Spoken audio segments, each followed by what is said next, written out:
members of the Westboro Baptist Church believe that God hates and punishes the United States for, among other things, its tolerance of homosexuality, particularly in America's military. The church has chosen to communicate these views by picketing at military funerals, and has frequently done so for the past 20 years. Fred Phelps, who founded the church, and 6 Westboro Baptist parishioners, all of them have to be related to Phelps, traveled to Maryland to picket the funeral of Marine Lance Corporal Matthew Snyder, who was killed in Iraq in the line of duty. The picketing took place on public land approximately 1,000 feet from the Catholic church where the funeral was held. The signs carried by the parishioners stated, for example, "Thank God for dead soldiers, fags to nations, thank God for 9/11, America is doomed, hope in hell, and God hates you." The picketers displayed their signs for about 30 minutes before the funeral began. Matthew Snyder's father, the petitioner here, saw the top of the picket signs when arriving at the funeral, but did not learn what was written on the signs until watching a news broadcast late that night. Mr. Snyder sued Phelps.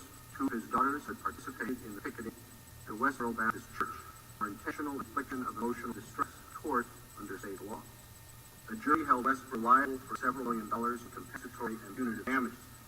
Westboro challenged the verdict on the ground that the First Amendment fully protected its speech. The Court of Appeals for the Fourth Circuit agreed with Westboro and re-granted certiorari.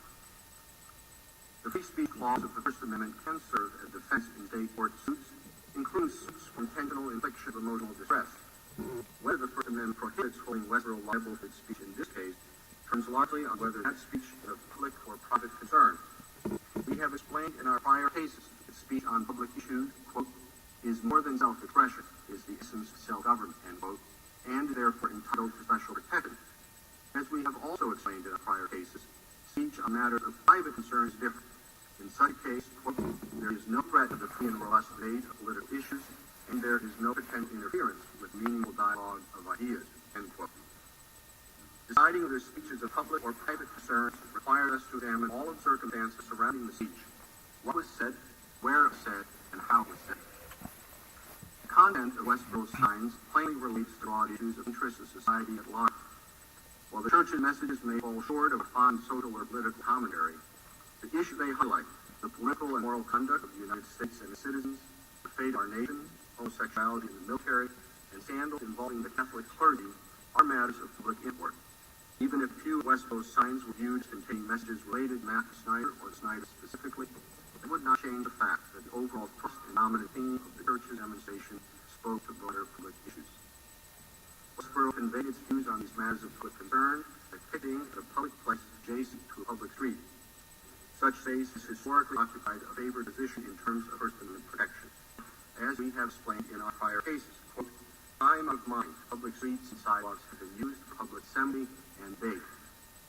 Westboro conducted its picketing peacefully, alerted local authorities to its planned protest, and fully complied with police guidance on where the picketing would be staged.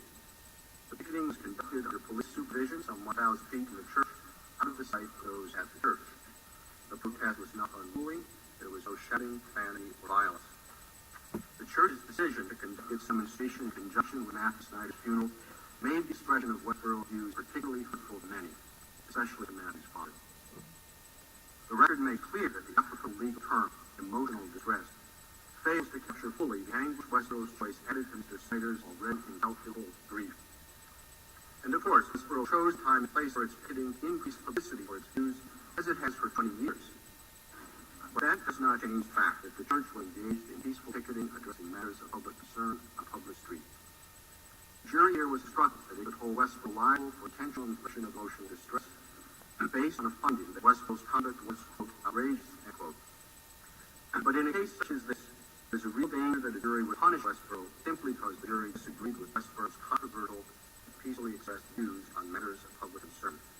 As we have made clear in our precedent, if there's a bedrock principle underlying the First Amendment, is that government may not prohibit the expression of an idea simply because society finds the idea itself offensive or disagreeable, end quote. The jury verdict imposing court liability on Westboro for intentional infliction of emotional distress must be set aside. Our holding today is narrow. We are required in First Amendment cases to carefully review the record, and the reach of our opinion here is limited by the particular facts before. Westboro believes that America is morally flawed. Many Americans might feel the same about Westboro.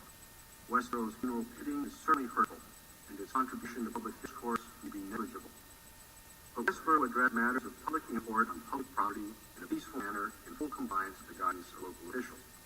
The speech was indeed planned to coincide with Matthew Snyder's funeral, but did not itself disrupt that funeral, and Westborough's choice to conduct its picketing at that time and place did not alter the nature of its speech. Speech is powerful.